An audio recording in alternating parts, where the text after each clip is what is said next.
Hello everyone and welcome you all on इनॉर्फी chemistry. तो चलिए आज हम करते हैं कुछ क्वेश्चन सॉल्व कूलम्ब्स लॉ पे बेस्ड।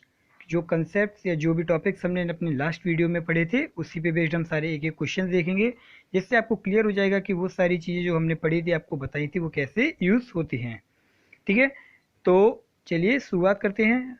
एक पहला क्वेश्चन लेते हैं जो एक बहुत ही सिंपल सा क्वेश्चन है, जो बोल रहा है कि the two charge particles having charge each are joined by insulating string of length 1 metre. तो जैसे जैसे क्वेश्चन बोलता है उसको सॉल्व करते हैं। पहले उसने बोला है कि दो चार्ज हैं, ठीक है, दो चार्ज बना लिए हमने और वो दोनों कनेक्ट है एक स्ट्रिंग से, जिस स्ट्रिंग की लेंथ जो है वो 1 मीटर है। ठीक है, and the system is placed in the water having the relative permeability of 2, find the tension in the string. अब आपने ये टर्म नहीं सुना होगा, टेंशन इन द स्ट्रिंग सुना होगा, आप 12th में आए हैं तो 11th करके ही आए होंगे, हालांकि मैंने अभी तक कवर नहीं किया है। तो चलिए कोई बात नहीं, बहुत ही सिंपल होता है। कैसे? अब दो चार्ज हैं, दो चार्ज सेम वैल्यू के हैं जो कि है 2 × 10⁻⁸ कूलम, सेम ये है। तो जब ये चार्ज सेम होते हैं तो क्या होता है, फोर्स की डायरेक्शन आउटवर्ड होती है। अब क्या होगा, ये जो पूरा सिस्टम है वो कहाँ रखा हुआ है, वो वाटर में रखा हुआ है।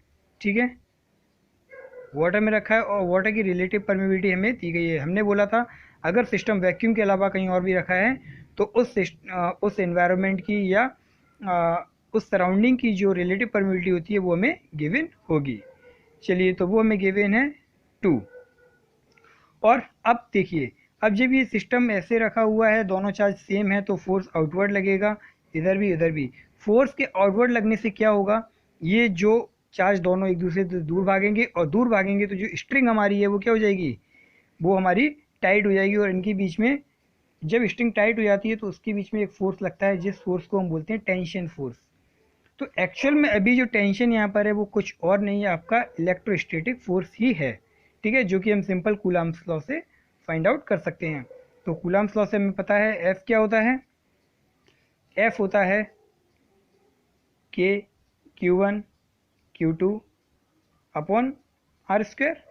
ठीक है, अब के की वैल्यू हमारी होती है 1/4 pi epsilon not. Epsilon not कब होती है, जब हम बात करते हैं वैक्यूम की। ठीक है, जब हमने बोला था अगर मीडियम चेंज हो जाएगा तो इस के की वैल्यू भी चेंज हो जाएगी, और इस के की वैल्यू चेंज होकर क्या हो जाएगी, 1/4 पाई एप्सिलॉन एम। और एप्सिलॉन एम की जगह हम क्या लिख सकते हैं, 1/4 pi epsilon r epsilon naught. ठीक है, तो अब जो आपका फॉर्मूला है उसमें क्या हो जाएगा, वो फॉर्मूला चेंज हो जाएगा और वो फॉर्मूला बन जाएगा 1/4 pi epsilon r epsilon naught Q1 Q2 upon r square. अब यहाँ पर आप वैल्यू रख देंगे, Q1 Q2 की वैल्यू कितनी होती है, होती नहीं है एक्चुअली, गिवन है 2 × 10⁻⁸ और Q2 भी 2 × 10⁻⁸ अपॉन 4 को 4 लिखेंगे, पाई की 3.14 इंटू एप्सिलॉन आर हमारा गिवन है 2, और एप्सिलॉन नॉट हमारा होता है कितना, एप्सिलॉन नॉट हमारा क्वेश्चन में गिवन है जो कि होता है हमारा 8.85 इंटू 10⁻⁻12। ठीक है, आप इसको सॉल्व करेंगे, कैसे सॉल्व करेंगे, ऊपर मल्टीप्लाई करेंगे तो ये बच जाएगा हमारा 4 × 10⁻⁻16 अपॉन जब 4 × 3.14 और 2 × 8.85, इसका जब आप मल्टीप्लाई करेंगे तो आपके पास जो आंसर आएगा उसको हम कर देंगे 2 × 111.1 इंटू 10⁻⁻12। आप इसको सॉल्व कर लेंगे तो आपका जो फोर्स आएगा यहाँ से वो आ जाएगा 1.5 इंटू 10⁻⁻6 न्यूटन। सॉल्व करिए, अगर आपको सॉल्व करने में कोई प्रॉब्लम है तब आप बिल्कुल पूछ सकते हैं, वैसे प्रॉब्लम होनी नहीं चाहिए। ठीक है, क्योंकि जस्ट नॉर्मल सी कैलकुलेशन है। तो इस तरीके से ये सिंपल क्वेश्चन था, बस यहाँ पर हमने क्या किया था, मीडियम को चेंज कर दिया था। चलिए अब हम मूव करते हैं। तो सेकंड क्वेश्चन हमारा है कि Q1 चार्ज जो है वो इस पॉइंट पे रखा है, इस कोऑर्डिनेट पर, और Q2 चार्ज है वो सम कोऑर्डिनेट पर रखा हुआ है। अभी कोऑर्डिनेट क्यों गिवन है, क्योंकि हम जो क्वेश्चन सॉल्व करेंगे अब इसका vector form of Coulomb's law से करेंगे। ठीक है, क्योंकि हमें यहाँ पर क्या फाइंड करना है, F21। देखिए, ये कोई चार्ज है Q1 और यहाँ पर कोई चार्ज है Q2, और इसका जो कोऑर्डिनेट है वो है 2, 0, 5, और जो सेकंड चार्ज का कोऑर्डिनेट है वो है 1, 2, 3। ठीक है, जब कोऑर्डिनेट्स की बात आ जाती है तो आपको पता होता है कि कोऑर्डिनेट्स में ये जो होता है वो हमारा एक्स की वैल्यू देता है, ये वाई, और ये हमारा जेड। तो अब हम क्या करेंगे, इस पोजीशन को, इस चार्ज की जो पोजीशन है उसको हम क्या लिखेंगे, वेक्टर की फॉर्म में लिख लेंगे। तो चलिए हम इसको नाम दे देते हैं r1 वेक्टर, और r1 को हम लिख सकते हैं 2i कैप, क्योंकि x का यूनिट वेक्टर i कैप, और y का मैग्नीट्यूड 0 इंटू जे कैप प्लस 5 इंटू के कैप। ठीक है, ये हमारा r1 वेक्टर हो गया। इसी तरीके से हम यहाँ से r2 वेक्टर लिख सकते हैं। तो r2 वेक्टर हमारा क्या हो जाएगा, i cap plus 2j cap plus 3k cap. ठीक है, अब हमें क्या फाइंड करना है, हमें फाइंड करना है F21, मतलब ये होता है हमारा F21। ठीक है, अब जब F21 फाइंड आउट करना है तो हमें क्या चाहिए होता है, ये R वेक्टर चाहिए होता है। ठीक है, ये R वेक्टर क्या होता है, डिस्प्लेसमेंट वेक्टर। तो डिस्प्लेसमेंट हम कैसे फाइंड आउट करते हैं, जैसे हमें फाइंड करना है ये R21, सॉरी ये R21 हो जाएगा। तो ये R21 हम कैसे फाइंड करते हैं, R2 vector minus R1 vector. तो R2 माइनस R1 करेंगे तो हम क्या करेंगे, तो हम R2 वेक्टर में से R1 वेक्टर को माइनस कर देंगे, i cap plus 2j cap plus 3k cap minus 2i cap plus 0j cap plus 5k cap. जिसको आप सॉल्व करेंगे तो आपका जो डिस्प्लेसमेंट वेक्टर आ जाएगा वो आ जाएगा माइनस i कैप, और इसको आप माइनस करेंगे तो 2j cap minus 2k cap. तो ये आपका क्या आ गया, ये आपका आ गया डिस्प्लेसमेंट वेक्टर। ठीक है, इसकी आपको ज़रूरत होती है, क्यों, क्योंकि हमें यहाँ पर फोर्स की डायरेक्शन भी फाइंड करनी है। तो जो डिस्प्लेसमेंट वेक्टर की डायरेक्शन होती है वही हमारी फोर्स की डायरेक्शन होती है। तो इसको हम बोल सकते हैं ये हमारा डिस्प्लेसमेंट वेक्टर। ठीक है, अब आप फॉर्मूला रिमाइंड करिए, फॉर्मूला हमने क्या पढ़ा था, फॉर्मूला हमने पढ़ा था F21 जो हमारा होता है वो होता है Q1 Q2 K Q1 Q2 upon mod of R21 vector का होल क्यूब, और यहाँ पर हमारा था R21 वेक्टर, यही था ना। ठीक है, अब हमें एक चीज़ और यहाँ से फाइंड करनी पड़ेगी, क्या, इसका मैग्नीट्यूड। तो ये वेक्टर का मैग्नीट्यूड इजीली फाइंड आउट कर सकते हैं। आपको पता है, वेक्टर वाली वीडियो आप देख चुके होंगे मेरी, तो आपको पता है R21 वेक्टर का मैग्नीट्यूड हम फाइंड कर सकते हैं अंडर रूट ऑफ -1 का स्क्वायर प्लस 2 का स्क्वायर प्लस -2 का स्क्वायर। तो जब इसको आप सॉल्व करेंगे तो ये आ जाएगा 1 + 4 + 4 that is under root of 9। That is हमारा जो मैग्नीट्यूड आ जाएगा वो कितना आ जाएगा, 3 आ जाएगा। तो हमारा डिस्प्लेसमेंट वेक्टर R21 का मैग्नीट्यूड कितना आ गया, 3। अब हमें क्या करना है, कुछ नहीं करना है, सिंपली इस फॉर्मूले में हमें वैल्यूज़ को पुट कर देना है। तो जब हम वैल्यूज़ को पुट करेंगे तो हमारा क्या आ जाएगा, तब देखिए आप यहाँ पर वैल्यूज़ को पुट करिए।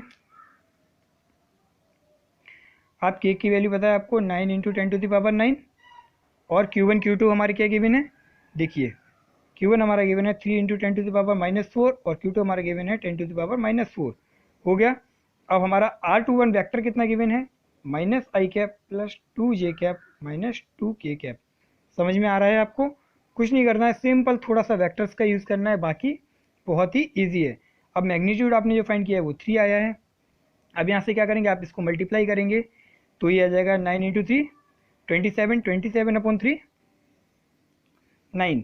तो ये आ जाएगा हमारा 9 × 10⁻⁻4 -4 -8 हो जाएगा, और ये तो यहाँ से हमारा 10 बचेगा, और सिंपल हमारा ये वेक्टर बचेगा। आप इसको सॉल्व कर लीजिए, क्योंकि मैं सॉल्व करने में ज़्यादा टाइम वेस्ट नहीं करना चाहता। सॉल्व कैसे करते हैं वो कॉन्सेप्ट आप समझिए, बाकी कैलकुलेशन आप खुद से कर सकते हैं। ठीक है, अगर आपको प्रॉब्लम है तो आप बिल्कुल पूछ सकते हैं, अदरवाइज प्रॉब्लम वाली कोई बात नहीं है। तो यहाँ से जो हमारा वेक्टर आ जाएगा 90 i cap plus 180 j cap minus 180 k cap Newton. तो ये हमारा जो फोर्स आ जाएगा वो F21 आ जाएगा। ये जो थर्ड क्वेश्चन हमारा गिवन है वो कुछ ऐसा है कि हमें एक ट्रायंगल गिवन है। ये ट्रायंगल हमारा कैसा, इक्विलेटरल ट्रायंगल। तो यहाँ पर सारे एंगल कैसे होंगे, ये 60 डिग्री के हो जाएंगे। देखिए इक्विलेटरल ट्रायंगल है, उसके तीनों साइड पर एक चार्ज रखा हुआ है, उस चार्ज की वैल्यू कैसी है, सेम चार्ज है। देखिए जो सर्कल चार्ज है उस पर हमें फोर्स निकालना है अदर टू चार्जेस की वजह से। तो आपको पता है हमने पढ़ा था सुपरपोजिशन थ्योरम। तो सुपरपोजिशन थ्योरम में हमने क्या पढ़ा था कि कंपलसरी नहीं है कि मेरा हमेशा 2 चार्ज ही हमारे पास हों, हमारे पास 2 या 2 से ज़्यादा चार्ज भी हो सकते हैं। तो जो नेट फोर्स होता है वो क्या होता है, सारे ही फोर्सेस का वेक्टर सम होता है। तो वेक्टर सम कैसे होता है, चलिए फाइंड करते हैं। पहले तो हम देखते हैं कि ये हम इक्विलेटरल ट्रायंगल बना लेते हैं कुछ इस तरीके से। चलिए अब ये Q है, ये Q है, और इनकी सारी साइडें ही कैसी हैं, इक्वल हैं तो साइड की वैल्यू कितनी है डी। अब इस चार्ज पे हमें फाइंड करना है फोर्स कितना होगा। देखिए आप पहले हम क्या करेंगे, इन दोनों चार्जेस के बीच में फोर्स फाइंड आउट करेंगे। तो इस चार्ज की वजह से जब इस पर फोर्स फाइंड आउट करेंगे तो इसकी डायरेक्शन क्या होगी, आउटवर्ड, क्योंकि सारे सेम फोर्सेज हैं। ठीक है, अब ये थोड़ा सा टिल्ट हो रहा है बट आप समझिए कि ये एक स्ट्रेट लाइन है। ठीक है, तो इसको हम नाम दे देंगे यहाँ पर F1। तो हम जब F1 फाइंड आउट करेंगे तो F1 कैसे करेंगे, F1 हमारा आ जाएगा, इन दो चार्जेस की वैल्यू कितनी है, तो हम के लिखेंगे और चार्जेस की वैल्यू हमारी कितनी है, क्यू है दोनों की, और अपॉन आर की जगह हमारा कितना गिवन है, डी स्क्वायर। तो ये हमारा आ जाएगा K Q square upon D square. F1 की वैल्यू आ गई हमारी। चलिए अब सिमिलरली जब इन दोनों चार्जेस की वजह से फाइंड आउट करेंगे तो हमारा जो फोर्स आएगा वो इस डायरेक्शन में आएगा। कुछ समझ रहे हैं आप, फोर्स एक इनलाइन ही होता है, कभी इधर उधर तो भागेगा नहीं। तो इसकी वजह से जो फोर्स आएगा वो भी कैसा आ जाएगा, आप देखिए क्योंकि दोनों चार्जेस सेम है, दोनों ही डिस्टेंस सेम है, तो ये भी जो फोर्स आ जाएगा वो K Q square upon D square आ जाएगा। अब देखने में तो दोनों ही मैग्नीट्यूड सेम है, बट आप देखिए इन दोनों ही फोर्सेस की डायरेक्शन क्या है, अलग अलग है। ये हमारा जो फोर्स है वो है हमारा F2। अब आप देखिए जब ये ऐसे करके दो वेक्टर्स हमारे पास मिल गए, दोनों ही फोर्स, अब इन दोनों ही फोर्सेस के बीच का एंगल कितना होगा, ऑब्वियसली इन दोनों ही फोर्सेस के बीच का जो एंगल होगा वो कितना हो जाएगा, 60 डिग्री होगा। ठीक है, क्योंकि ये भी तो एक ट्राइंगल बनाएंगे। ठीक है, तो क्योंकि ये एंगल 60 डिग्री है तो ये एंगल भी 60 डिग्री हमारा हो जाएगा। अब इन दोनों ही वेक्टर्स के बीच में जो रिजल्टेंट होता है वो कहाँ होता है, इन दोनों ही वेक्टर्स के बीच में कहीं होगा यहाँ पर, जिसको हम नाम देंगे एफ नेट। ठीक है, अब एफ नेट हम कैसे फाइंड आउट करते थे, आपको पता होगा। एफ नेट फाइंड आउट करने का तरीका होता है f net equals to under root of vector a square plus vector b square plus 2ab cos theta, और थीटा जो होता है दोनों ही वेक्टर्स के बीच का एंगल होता है। तो ए हमारे पास कितना गिवन है, ये हमारे पास गिवन है के Q square upon D square plus b square हमारे पास इसका भी होल स्क्वायर। ठीक है, और बी हमारे पास भी सेम गिवन है के Q square upon D square plus 2। अब फिर से हम लिखेंगे 2 K Q square upon D square, K Q square upon D square और कॉस 60 डिग्री। ठीक है, अब अगर हम के क्यू स्क्वायर डी स्क्वायर को एक सिंपल सी कोई भी एफ मान लेते हैं। ठीक है, चलिए हम एफ मान लेते हैं क्योंकि इसको सॉल्व करना थोड़ा सा इजी हो जाएगा। तो ये हमारे क्या आ जाएगा, under root of f square plus 2f square. ठीक है, एफ इंटू एफ स्क्वायर हो जाएगा और कॉस 60 डिग्री। तो आप इसको सॉल्व करेंगे तो ये क्या आ जाएगा, 2f स्क्वायर आ जाएगा। देखिए आप यहाँ से क्या कर सकते हैं, 2f स्क्वायर कॉमन ले लेंगे तो ये हमारा बचेगा 1 plus cos 60 degree, 1 plus cos 60 degree. ठीक है, अब हम क्या करेंगे, 2f स्क्वायर को जब बाहर देंगे तो हमारा क्या आ जाएगा, तो ये हमारा आ जाएगा रूट ऑफ 2f। ठीक है, क्योंकि 2 बाहर जाएगा तो रूट 2 हो जाएगा, एफ स्क्वायर बाहर जाएगा तो f बचेगा और अंडर रूट में हमारा बचेगा 1 प्लस कॉस 60, और कॉस 60 डिग्री की वैल्यू हमारी होती है रूट 2, सॉरी 1/2 होती है। तो यहाँ से जब हम सॉल्व करेंगे तो ये हमारा क्या आ जाएगा, root 2f into root of 3/√2। तो यहाँ से ये कितना बचेगा, f√3 बचेगा। ठीक है, और f की वैल्यू हमें पता है कितनी है, f की वैल्यू हमारे पास है के Q square upon D square √3। तो जो हमारा f नेट आ जाएगा उसकी जो मैग्नीट्यूड आ जाएगा वो क्या आ जाएगा, वो ये आ जाएगा। और डायरेक्शन आप देखिए क्योंकि दोनों ही फोर्सेस कैसे हैं, सेम मैग्नीट्यूड के हैं, तो जो रिजल्टेंट होता है वो एग्जैक्टली बीच में से जाता है। तो मतलब ये वाला एंगल 30 हो जाएगा और ये 30 डिग्री हो जाएगा। तो ये मैग्नीट्यूड होगा इसका और यहाँ से ये एंगल बनाएगा इसके साथ 30 डिग्री। ठीक है, ये वाला जो एंगल बनाएगा हाफ एंगल 30 डिग्री, क्योंकि F1 और F2 जो है दोनों ही क्या है, सेम मैग्नीट्यूड के हैं। तो जब मैग्नीट्यूड सेम होता है तो रिजल्टेंट क्या होता है, दोनों ही वेक्टर्स के मिड में से जाता है। चलिए अब हम अपनी नेक्स्ट ज्योमेट्री देखते हैं। तो जो नेक्स्ट ज्योमेट्री हमें गिवन है वो है एक स्क्वायर। सेम हमारा स्क्वायर के साथ भी यही फंडा हो जाएगा, ये क्यू है, ये क्यू है, ये भी क्यू है और ये भी क्यू है। ठीक है, अब देखिए इसमें फोर्सेस की डायरेक्शन पहले हम फाइंड आउट कर लेते हैं। जब हम इसकी वजह से, इस चार्ज की वजह से इस पर फोर्स फाइंड आउट करेंगे तो इसकी डायरेक्शन ये हो जाएगी, और जब इसकी वजह से करेंगे तो ये अपवर्ड हो जाएगी। वहीं जब हम इस चार्ज की वजह से इस पे फाइंड आउट करेंगे तो ये कुछ हमारी इस डायरेक्शन में होगी, और ये यहाँ पे कितना एंगल बना रहा होगा, ये यहाँ पर जो एंगल बना रहा होगा वो होगा 45 डिग्री। तो ये टोटल एंगल कितना हो जाएगा, 90 डिग्री हो जाएगा। ठीक है, 90 डिग्री। अब देखिए हम पहले क्या करते हैं, इसकी वजह से एक फोर्स फाइंड आउट कर लेते हैं जिसको हम यहाँ पर नाम देते हैं F1, इसको ऊपर वाले को हम नाम देते हैं F2, इसको हम देते हैं F3। ठीक है, तो हम पहले F1 फाइंड आउट करेंगे। तो F1 जो हमारा आ जाएगा वो क्या आ जाएगा, सिंपल आ जाएगा के क्यू स्क्वायर अपॉन इसकी भी जो डिस्टेंस है वो डी स्क्वायर है। सिमिलरली जो F2 हमारा आएगा वो F2 भी हमारा क्या आ जाएगा, K Q square upon D square आ जाएगा। अब बात आती है F3 फाइंड आउट करने की। F3 फाइंड आउट करने के लिए हमें ये डिस्टेंस चाहिए इन दोनों चार्जेस के बीच की। तो इन दोनों चार्जेस के बीच की डिस्टेंस हम कैसे फाइंड आउट कर सकते हैं, पाइथागोरस थ्योरम से फाइंड आउट कर सकते हैं। तो पाइथागोरस थ्योरम क्या कहती है, ये D square upon D square, तो ये वाली जो आ जाएगी वो क्या आ जाएगी, D square plus D square, इसका मतलब रूट ऑफ 2d। ठीक है, आपको शायद नहीं दिख रहा होगा बट ये वाली जो डिस्टेंस इसको मैंने यहाँ पर लिखा है रूट ऑफ 2d, थोड़ा सा छोटा छोटा हो गया है इसलिए देखने में प्रॉब्लम हो रही होगी, बट क्योंकि मैं बोल रहा हूँ तो आप अपनी तरीके से लिखेंगे तो थोड़ा सा बड़ा लिखिए। तो इन दोनों चार्जेस की बीच हम F3 फाइंड आउट करेंगे तो हमारी डिस्टेंस चेंज होकर कितनी हो गई, √2d हो गई है। तो अब जो हमारा फोर्स आएगा F3 उसकी वैल्यू हो जाएगी के क्यू स्क्वायर अपॉन √2d का होल स्क्वायर, दैट इज के Q square upon 2d square. ठीक है, अब देखिए अब इन तीनों ही चार्जेस को हम ऐड कैसे करेंगे, इसके लिए हम क्या करते हैं, सेपरेटली ड्रॉ कर लेते हैं इन तीनों ही फोर्सेस को, चार्जेस नहीं सॉरी फोर्सेस को। एक फोर्स हमारा कुछ ऐसा है, एक फोर्स हमारा ऐसा है, और तीसरा फोर्स हमारा ऐसा है। अब आप ये नहीं बोल सकते कि ये रिजल्टेंट है इन दोनों का, क्योंकि हमें इसमें ही ऐड करना है इन दोनों का रिजल्टेंट। तो क्या होगा कि जो F1 है और F2 है, क्योंकि ये दोनों सेम वैल्यू के हैं तो इसका रिजल्टेंट कहाँ से जाएगा, 45 एंगल बनाता हुआ जाएगा, और इसका ऑलरेडी एंगल कितना है 45। तो जो हमारा इनका रिजल्टेंट आएगा F1 और F2 का, जिसको हम F नेट डैश बोल रहे हैं, और यहाँ पर हमारा है F3।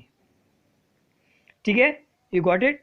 तो F dash net, F net dash, ये क्या आ जाएगा बताइए आप, ये जो है वो इन दोनों ही 90 डिग्री पर हैं। तो जब 90 डिग्री पर होते हैं तो क्या हो जाता है, under root of F1 square plus F2 square, यही मैग्नीट्यूड होता है। ठीक है, तो F1 और F2 सेम है तो यहाँ पर आ जाएगा हमारा √2 K Q square upon D square. I think आपको समझ में आ गया, F1 स्क्वायर F2 स्क्वायर जब आप इसमें वैल्यू रखेंगे तो के क्यू स्क्वायर डी स्क्वायर का होल 2 हो जाएगा और इसका होल स्क्वायर हो जाएगा, तो ये एज इट इज़ बाहर आ जाएगा, और 2 को हमने अंडर रूट 2 लिख दिया है। अब देखिए जो F नेट है, एक्चुअल जो नेट फोर्स है वो कितना है, जो नेट फोर्स है वो है हमारा F3 plus F net dash.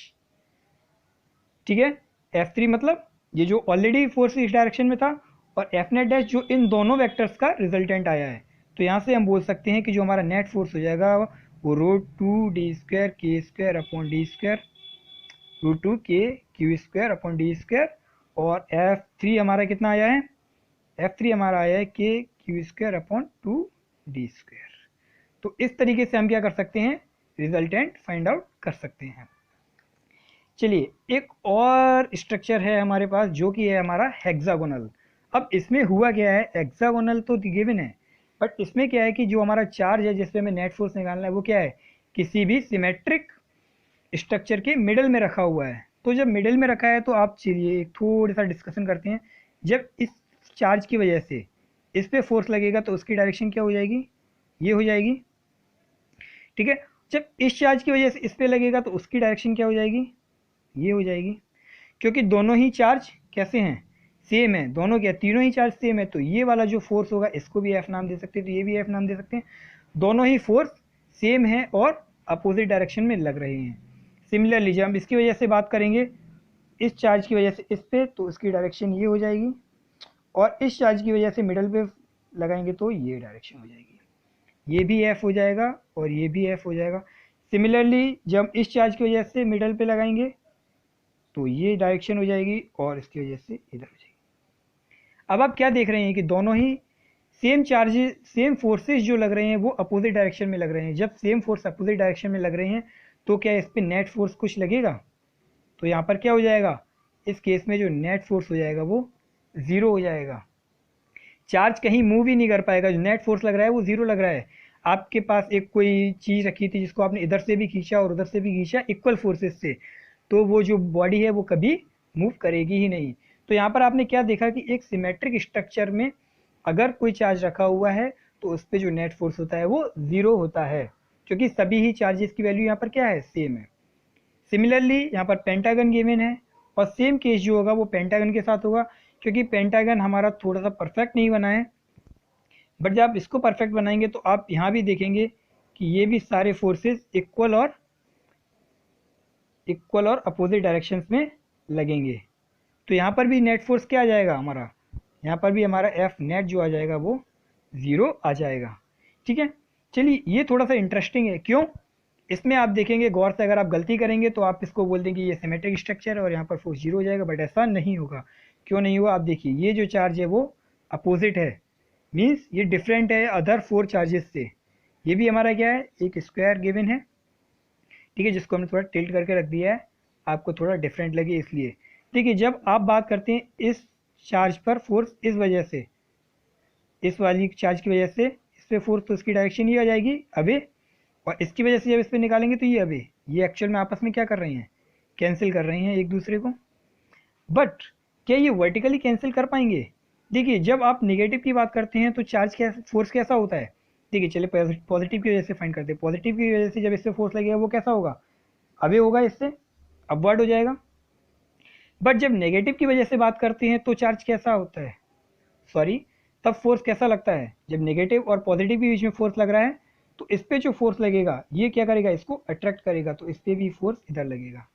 अब देखिए इस जो फोर्स है ये भी एफ इसी डायरेक्शन में है और इस भी एफ इधर डायरेक्शन में है, तो ये जो फोर्सेज हैं वो कैंसिल नहीं हो रहे हैं, तो यहाँ पर जो एफ नेट आ जाएगा वो कितना आ जाएगा, 2f आ जाएगा। ठीक है, f net equal to 2f आ जाएगा, क्योंकि ये दोनों ही फोर्सेस एक लाइन में हैं और सेम डायरेक्शन में हैं, तो ये दोनों ही फोर्सेस क्या हो जाएंगे, ऐड। तो इस टाइप के क्वेश्चंस आपको जनरली पूछे जाते हैं जब मल्टीपल चॉइस क्वेश्चंस आपसे कॉम्पिटिटिव एग्जाम्स में पूछे जाते हैं, और इसका यूज़ करके आप जो बोर्ड्स में भी आपके क्वेश्चंस आते हैं उससे भी आप क्या कर सकते हैं, सुपर पोजिशन का यूज़ करके फाइनल फोर्स फाइंड आउट कर सकते हैं। तो अब आपको ये तीनों ही क्वेश्चन बहुत अच्छे से समझ में आए होंगे, और तीनों ही क्वेश्चन हमने जो 3 टॉपिक्स पढ़े थे उन पे ही बेस्ड थे। तो आपके आंसर्स क्या आए हैं, आपने कैसे फाइंड आउट किया है, वो आप बिल्कुल कमेंट्स करके बता सकते हैं, और प्रॉब्लम हो तो पूछ सकते हैं। वीडियो अच्छी लगी हो तो लाइक करिए, चैनल को सब्सक्राइब करिए और हमारे साथ बने रहिए। Thank you for watching.